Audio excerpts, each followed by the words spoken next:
In A Tiger in the Zoo, Leslie Norris describes the tiger's rage at being in a cage when he should be hunting in the wild. Through the poem, the poet tries to evoke readers' sympathy towards the sensitive issue of animal imprisonment. Let's see what happens in A Tiger in the Zoo.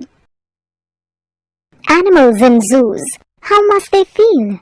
Should they even be in zoos? Are we helping them, or are we making it worse for them? Norris raises these questions in his description of a caged tiger. The tiger paces around his small cage in quiet anger at being locked in a cage. The tiger should be in the wild hunting. He should be hiding in shadows, stalking his prey. He should be quietly crawling through the grass near the water, ready to ambush any deer happening to pass by. The tiger should also be roaring near houses at the jungle's edge. He should be displaying his fangs and his claws, creating fear and panic in the village. But he's locked in a cage. His ferocious strength is also locked inside. He walks up and down his cage, ignoring visitors. The zoo now closes. The tiger hears the last sound of the day, the sound of cars patrolling the zoo. Now he looks up with his bright eyes to the sky filled with bright stars. Perhaps he's thinking of life in the jungle. Perhaps he's thinking of his freedom.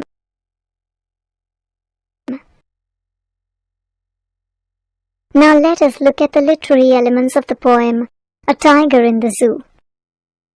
In the poem, the poet repeats words like quiet and brilliant to emphasize on the beauty of the tiger as well as his rage. Norris uses metaphor in the phrase, pads of velvet quiet. In doing so, he compares the paws of the tiger to velvet.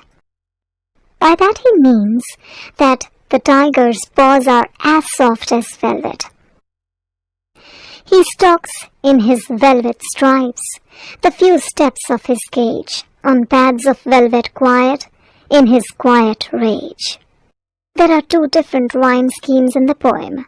In this stanza, the word cage and rage rhyme with each other. The words stripes and quiet do not rhyme with each other. So, the rhyme scheme of this stanza is A, B, C, B. But he's locked in a concrete cell, his strength behind bars, stalking the length of his cage, ignoring visitors. In this stanza, none of the words rhyme with each other. So, the rhyme scheme is A, B, C, D.